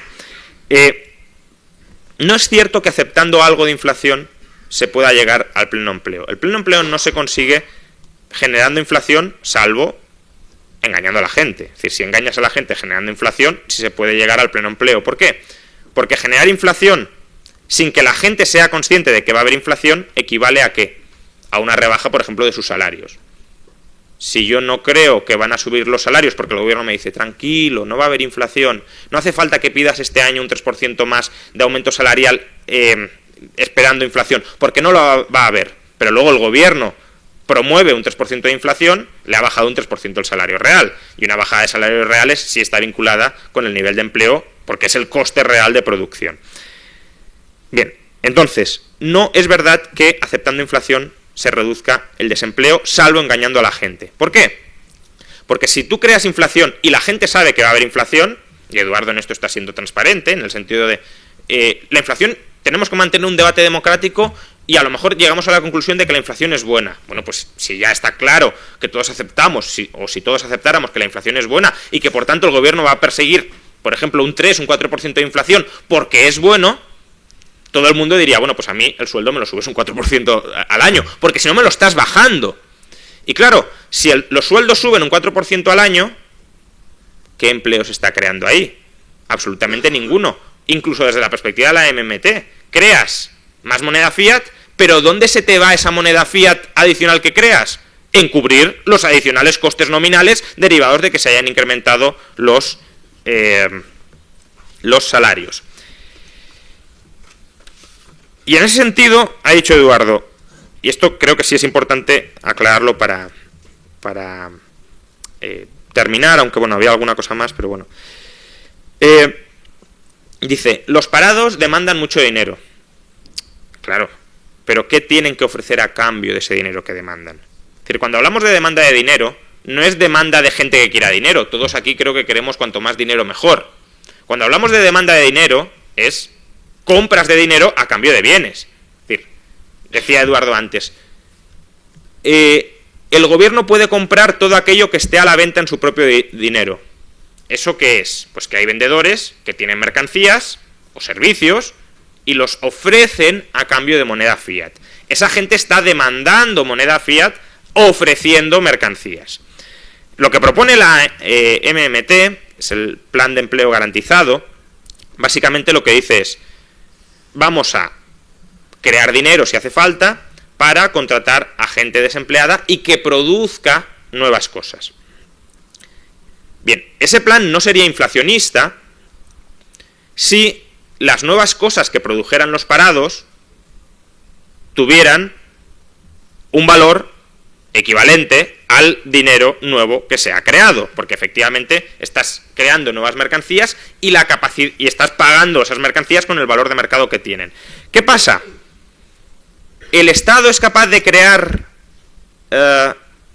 bienes y servicios por un valor equivalente al que está pagando en forma de salarios? Bueno, si los trabajadores españoles hoy fueran suficientemente productivos dentro de la estructura productiva española para generar bienes y servicios por el valor que supongo que querría pagarles Eduardo, no sé, 800, 900 euros de salario, creados, ya digo, a través de la soberanía monetaria, ¿por qué no hay empresarios hoy que estén creando ese empleo a esos salarios? Pues porque ninguno de los muchos millones de empresarios que hay en España saben cómo crear esos empleos a ese coste. ¿Sabrá hacerlo el gobierno? Pues hombre, yo creo que hay bastantes dudas. Uno puede decir, bueno, a lo mejor 10.000, 20.000, que ya sería bastante, sí, pero ¿el gobierno es capaz de movilizar a 4 millones de personas para crear un valor por trabajador superior al salario que les está pagando? ¿Puede hacerlo el gobierno y ninguno de los millones, ya digo, de empresarios y autónomos que hay en España se le ocurre cómo hacerlo? Todas las mentes brillantes de la sociedad española, todas las mentes empresarialmente brillantes de la sociedad española están en el gobierno. Más bien creo que al revés, que están fuera del gobierno. Por tanto, si no es así, todo tiene pinta de que la MMT va a promover la creación de puestos de trabajo que a lo mejor me podrás decir, tienen un valor social muy importante. Pero el valor social, para mantener la estabilidad del valor de la moneda, no cuenta. Lo que cuenta es el valor que genera el Estado y que es capaz el Estado de vender a cambio de la moneda fiat. Y el valor social no lo vendes, el valor social lo ofreces como externalidad positiva al resto de la sociedad. Pero eso no se internaliza en forma de un precio que incremente la solvencia del Estado para estabilizar el valor de la moneda fiat. Y de hecho, bueno, no voy a perder tiempo, pero los propios autores de la MMT dicen, da igual si se crea más o menos valor que los salarios que estamos pagando, porque no todas las actividades del sector privado son realmente productivas y por tanto estamos generando mucho valor social. Sí, pero insisto, no es el valor social lo que hay que generar para estabilizar el valor de la moneda fiat. Y si no estabilizamos el valor de la moneda fiat y hay inflación, entonces entramos en una espiral salarios-inflación que sabemos que no genera empleo. Muchísimas gracias, Juan. Me encantaría daros un nuevo turno de réplica, pero nos quedan 15 minutos y deberíamos dar paso a todas las personas que nos acompañan para que también pudieran hacer alguna pregunta, alguna aportación o algún comentario. Sí, les pediré dos cosas, que sean muy breves para que todo el mundo, o al menos la mayoría de gente, tenga oportunidad de participar y sobre todo que no hablen a no ser que tengan el micrófono en la mano, básicamente porque si no las personas que nos están viendo y escuchando desde el streaming no les van a oír. Con lo cual empezamos ahora el debate. Siempre y cuando haya alguna pregunta, claro. Muchas gracias a ambos, ha sido muy interesante. A pesar de que todo es muy complicado, desearía añadir algo a una frase. Cualquier Estado es capaz de pagar cualquier cosa en su propia moneda, pero añadiría en su propio país, porque cuando intentes pagar con tu propia moneda a otro país comprar o adquirir algún bien o servicio, ya veremos si te lo acepta. O sea que entonces cuenta la confianza.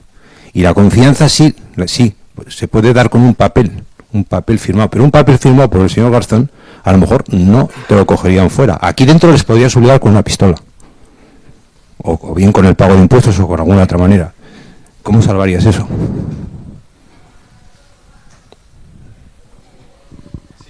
Muy breve también. Fíjate que desde la teoría monetaria moderna lo que se dice es la gente también va a aceptar vender sus productos a cambio de una moneda que está en otro país simplemente porque sabe que esa moneda le va a funcionar para hacer transacciones. y a lo mejor sí es la gente de esta sala la que está obligada de alguna forma a utilizar la moneda, pero los de fuera lo saben y entonces dicen, siempre voy a poder volver a esta sala e intercambiar productos con ellos, ¿no? Entonces la explicación iría, pues gente de fuera va a aceptar precisamente la moneda fiat porque sabe que la gente del país interior lo necesitan y por lo tanto me va a servir para comprar bienes y servicios. Sí, esa pero es la... O sea, yo creo que aquí el sector exterior es clave para entender por dónde falla la teoría monetaria moderna. Es verdad que los extranjeros van a estar interesados en comprar ciertas cantidades de moneda fiat para hacer transacciones en el interior del país. De la misma manera que la teoría monetaria moderna dice, quienes no tienen que pagar impuestos dentro de un país igualmente van a estar interesados en demandar moneda porque podrán intercambiarla con otros que sí tienen la obligación de pagar impuestos en esa moneda. Pero de nuevo, en ninguno de los dos casos nos están explicando a qué precio, insisto, a qué precio, porque la inflación es un precio, a qué precio se va a aceptar la moneda. Es verdad que los extranjeros tienen que comprar dólares para hacer transacciones en Estados Unidos porque algunos estadounidenses en última instancia tienen que pagar impuestos en dólares. Sí, pero ¿a qué precio tienen que aceptarlo? ¿No vemos que el tipo de cambio está fluctuando todos los días? Pues si el tipo de cambio fluctúa todos los días en el exterior, también, precisamente por eso mismo, puede fluctuar ese tipo de cambio entre bienes y dinero en el interior. Y que fluctúe el precio del dólar en el interior significa inflación. Y por tanto la inflación también es un fenómeno monetario. No es solo un fenómeno real derivado de que haya más gasto que producción. También es un fenómeno monetario de cómo valoramos un activo financiero y cómo desvaloramos un activo financiero. Cuando los extranjeros no confían en que el valor del dólar, del yen, del euro, es decir, ¿por qué se ha depreciado el euro en los últimos 2 años? Pues básicamente porque el Banco Central dijo, no voy a sostener su valor. ¿Qué pasa? ¿Que los europeos pagamos menos impuestos que hace 2 años? No, pagamos muchos más. Por tanto, supuestamente, según la MMT, la demanda de euros tendría que ser todavía mayor. ¿Pero por qué se ha depreciado? Porque el Banco Central Europeo ha dicho, no voy a sostener el valor del euro, voy a hacer lo posible para que se deprecie. Entonces se genera una expectativa de que se va a depreciar y la gente, efectivamente, los extranjeros sobre todo, apuestan contra o a favor de la depreciación y lo deprecian. Por tanto, el modelo del sector exterior nos sirve para entender por qué en el interior la MMT también se equivoca, en el exterior se equivoca. Porque no nos responde a qué tipo de cambio se va a aceptar el dinero, aun cuando se ha aceptado. También cuidado, yo el bolívar fuerte lo acepto, depende a qué precio me lo ofrezcan, pero yo estoy dispuesto a comprar bolívares fuertes, depende de nuevo a qué precio, y no tengo que pagar impuestos en bolívares fuertes, pero sé que con bolívares fuertes algo puedo comprar en Venezuela, y según el precio al que me lo vendan yo lo compro, pero evidentemente lo que estoy diciendo ahí es que puede haber una inflación brutal en términos de bolívares fuertes como la hay. Y quien dice eso con respecto al exterior, insisto, dice eso con respecto al interior y eso explica la inflación interior, o gran parte de la inflación interior. Bueno, mi agradecimiento a Juan Ramón Rayo por la nueva teoría económica austriaca sobre el tema monetario. Yo creo que es necesario y va a venir muy bien. En preguntas para Eduardo. Puesto que estamos hablando de creación de moneda, querría que comentases un poco, porque yo creo que desde el Ayuntamiento de Madrid sí que ha habido un proyecto, ¿no?, de creación de una moneda local, y bueno, ¿cuáles serán los objetivos o cómo ha ido este tema? Gracias. Gracias, pero no ha habido ese proyecto, se diseñó, en cierta forma, yo fui uno de los responsables, pero lo cierto es que los equilibrios políticos internos del gobierno de ahora Madrid pues no estuvieron por la labor de meterse en este berenjenal, vamos a decirlo así, porque si lo haces en una ciudad, por muy grande que sea como Madrid, la verdad es que tiene su riesgo y no son pocos, pero lo cierto es que la cuestión de fondo radica en que el Ayuntamiento de Madrid tiene un superávit fiscal de más de 1.000 millones de euros al año y entonces el problema no es de falta de financiación, que tiene financiación de sobra, el problema en todo caso es de falta de logística, causado sobre todo por problemas jurídicos que nos impiden aumentar la plantilla de empleados públicos, que nos impiden obtener una serie de procedimientos administrativos ágiles y raudos, etcétera, etcétera.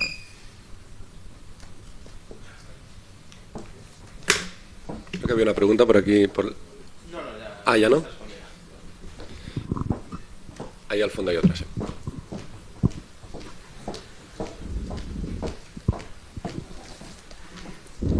Hola, muy buenas. Gracias a los dos por el debate.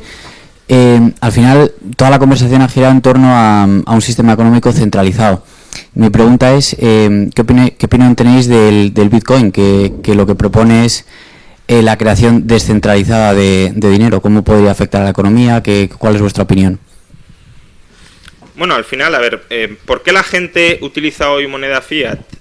No solo porque esté obligada a pagar impuestos, sino también porque la moneda fiat más o menos es capaz de estabilizar su valor, o al menos de hacer la depreciación del valor de la moneda fiat relativamente previsible. Y si la inflación es previsible, la puedes ajustar a tus precios y por tanto te puedes cubrir, e incluso en renta fija podrías ajustar un tipo de interés nominal más alto y por tanto te puedes cubrir contra las consecuencias de la inflación. Por tanto, hay estados que son capaces de administrar la moneda fiat no de manera descabelladamente mal. Y por eso la gente la considera útil de utilizar en los intercambios. Insisto, no la utiliza en los intercambios porque esté obligada a utilizarla en los intercambios. La utiliza en los intercambios porque es un medio de intercambio conveniente para los intercambios. Y precisamente por eso, si se empiezan a tomar malas decisiones sobre la estabilidad de valor de la moneda fiat, la gente dejaría de utilizarla en los intercambios y utilizaría otros medios monetarios. ¿Aún así demandarían algo de moneda fiat para pagar impuestos? Sí. Pero eso no significa que utilizarán la moneda fiat para todos los restantes intercambios en los que no están obligados a pagar impuestos, que es, de nuevo, y siento abusar de este ejemplo, pero creo que es muy ilustrativo y muy evidente ahora mismo, que es de nuevo lo que sucede en Venezuela. Es decir, la gente en Venezuela organiza los intercambios en dólares y no en bolívares, aunque esté obligada a pagar impuestos en bolívares. Tiene bolívares para pagar impuestos, según al precio que se los ofrezcan, claro, los puede comprar, pero la mayoría de transacciones no se realizan en bolívares, y sobre todo el atesoramiento de valor, eso ya es de primero de nacimiento en Venezuela, el atesoramiento de valor en moneda no se realiza en bolívares, porque si no al día siguiente ya no tienes nada. Bitcoin, pues es una alternativa más a formas de realizar intercambios y de atesorar valor a lo largo del tiempo. ¿Qué tiene que conseguir Bitcoin para que sea mucho más aceptado? Estabilizar mucho más su valor. Conforme Bitcoin ha ido estabilizando su valor, la volatilidad de Bitcoin ha ido cayendo con el paso del tiempo, la aceptabilidad de Bitcoin se ha ido incrementando. Y Bitcoin además creo que es un magnífico ejemplo de por qué puede surgir dinero que no sea la deuda de nadie más. Bitcoin es evidente que no es un pasivo de nadie, porque nadie te promete nada, ni siquiera aceptártelo. Es decir, nadie de la comunidad Bitcoin está obligado a aceptarte Bitcoin en los intercambios. Y aún así se utiliza como medio de intercambio, insisto, por su conveniencia, no por su obligación. Lo mismo la moneda fiat, aun cuando en última instancia sea una deuda del gobierno. Pero, de nuevo, y muy breve, si utilizáramos deuda pública, bonos del tesoro como medio de intercambio, que es lo que yo digo que sucede con la moneda fiat, pero si utilizáramos deuda pública como medio de intercambio, ¿estaríamos obligados a aceptar la deuda pública como medio de intercambio? No. Bien, y es una obligación del Estado a pagar, pero la utilizaríamos por conveniencia. Pues lo mismo con todo el dinero, y por eso en última instancia el dinero es un fenómeno siempre de mercado, aun cuando el Estado intente imponernos o intente influir o intente determinar qué dinero utilizamos. En ocasiones puede tener éxito a la hora de determinar qué dinero utilizamos, pero el éxito le viene ¿de qué? De ser capaz de presentar una moneda que el mercado, los ciudadanos, consideremos lo suficientemente aceptable y lo suficientemente buena para utilizarla en nuestros intercambios. Si el Estado no consigue eso, por mucho poderío militar que tenga, y Venezuela tiene bastante poderío militar, como para reprimir todos los manifestantes que quiera reprimir, por ejemplo, o para encarcelarlos, por mucho poderío militar que tenga, no conseguirá que la gente compre moneda fiat a un valor estable, y va a haber una hiperinflación brutal, aún la Revolución Francesa. Es decir, en la Revolución Francesa, la anécdota muy conocida, con los asignados, Robespierre decreta pena de muerte para quien utilice el luis de oro, la moneda de oro en lugar de los asignados, o para quien compre asignados con descuento.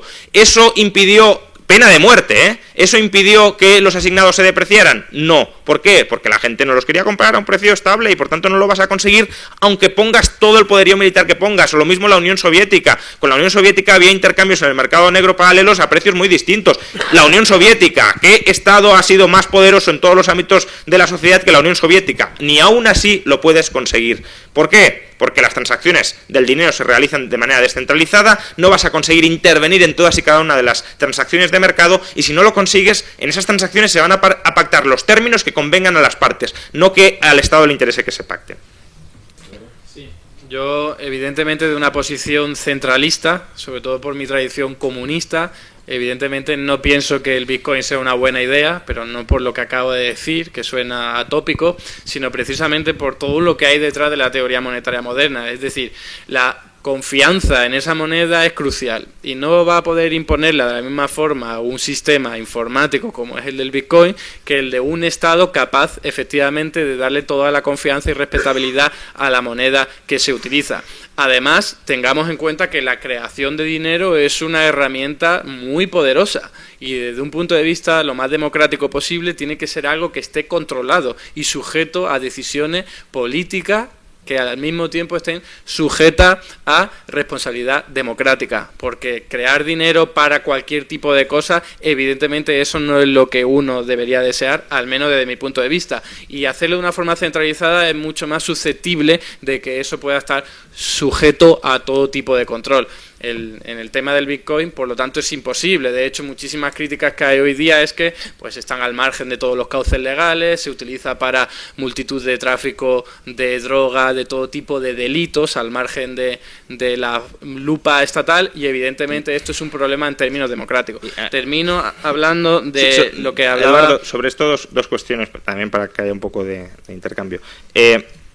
Los billetes de 500 euros no se utilizan para operaciones de economía informal. Sí, pero no quita que el Bitcoin se utilice... Vale, claro, pero quiero decir que la moneda fiat del Estado también. Y dos, Bitcoin en parte ya es dinero, no es una hipótesis de si lo va a ser o no. En parte, para una determinada comunidad de personas ya es dinero. ¿Cómo explicas que si la confianza en el Estado es tan absolutamente indispensable, cómo puede ser que Bitcoin ya sea para muchas personas dinero? Porque yo... Juan Ramón, igual que el oro ahora se utiliza y eso no tiene nada que ver con que no sea válido, sino que simplemente que la forma más óptima desde el punto de vista de la teoría monetaria moderna y la mía es que haya un Estado que tenga la suficiente capacidad para imponer la utilización. Y cuando digo imponer no tenemos que estar pensando siempre en violencia directa. Es decir, tú hablas de conveniencia. La gente utiliza el euro por conveniencia, porque le conviene pagar las cosas que están a la venta en euros, lo más cerca de su casa, se realizan todas las transacciones en precisamente ese dinero. Y cuando tú preguntabas,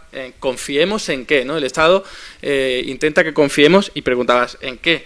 Y no es en que pueda volver a recuperar todos los tributos, ¿no? Toda esa moneda a través de tributos, sino en que permita precisamente que ese dinero sirva. O sea, la gente cuando utiliza el euro, cualquier moneda fiat, está pensando simplemente que con ese dinero va a poder hacer transacciones, atesorar precisamente su riqueza y saldar deudas. Es que no hay otra. Pero entonces me estás explicando el valor del dinero con una circularidad de circula porque circula. Es decir, la gente lo acepta porque se espera que se va a aceptar, lo cual puede tener sentido, pero entonces, en cualquier momento en el que las expectativas quiebren, y si la única expectativa es que se va a aceptar, en cualquier momento podría surgir, aunque sea irracional, una expectativa de se va a dejar de aceptar, todo se derrumbaría. ¿Cuál es el ancla? El ancla es el valor fundamental de la moneda fiat, son los impuestos y otros activos que el Estado puede ofrecer a cambio de esa moneda fiat. Y si ese ancla se deprecia, el valor fundamental de la moneda fiat tenderá también a depreciarse y va a haber inflación. ¿Y cómo se puede depreciar? O bien porque creas más moneda que los activos que la respaldan, incluyendo los activos fiscales, los derechos de cobro de impuestos contra la ciudadanía, o bien porque se te hunden los activos que la respaldan, aun cuando no incrementes la cantidad. Y esto es importante, ya para ir terminando creo, podría haber una hiperinflación con contracciones de la oferta monetaria, para que veáis que la oferta no lo es todo. Si el valor que respalda la moneda se hunde estrepitosamente, la moneda se puede volver excedentaria, redundante, aun cuando tú reduzcas la oferta.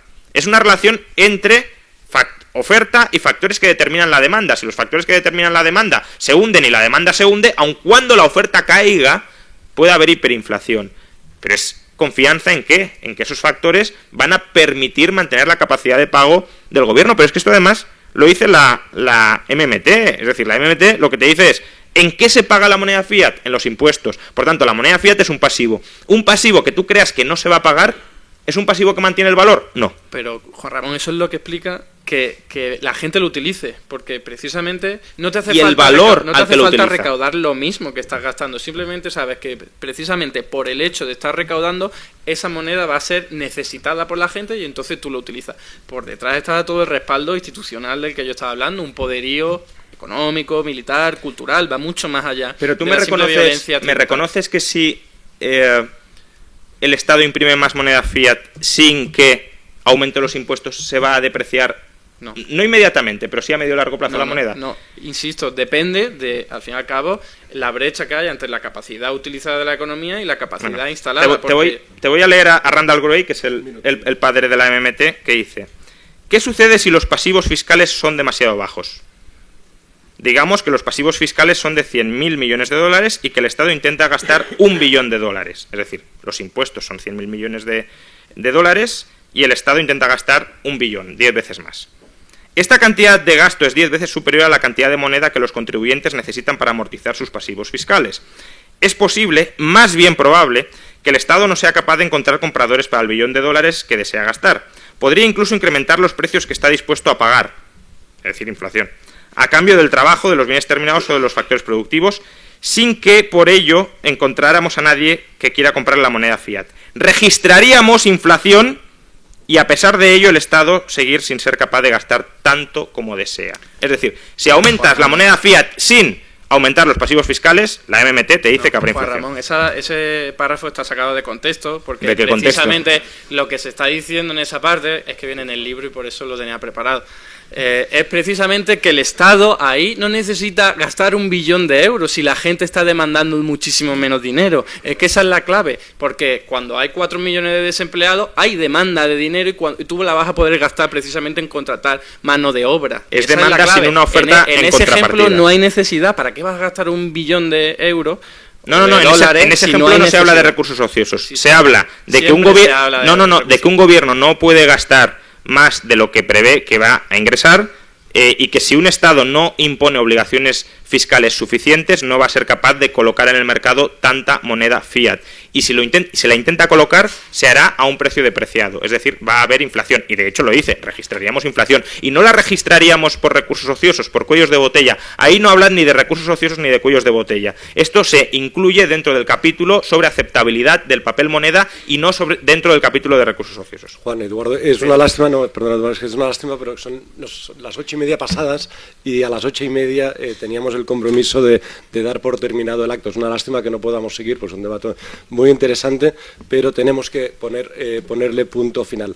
Creo sin duda que ha sido un debate interesante, corto quizá, pero intenso, en el que hemos clarificado y nos ha quedado claro cuáles son las posturas de cada una de las dos personas que hoy han debatido y también, y por ello, ¿no?, a resultas de ello, pues seguramente hemos clarificado nuestra propia postura acerca de la teoría monetaria moderna.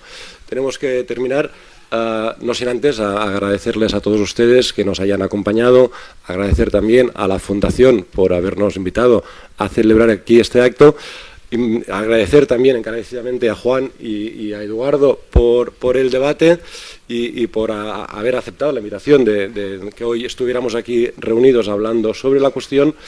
Y nada más, muchísimas gracias a todos y hasta la próxima.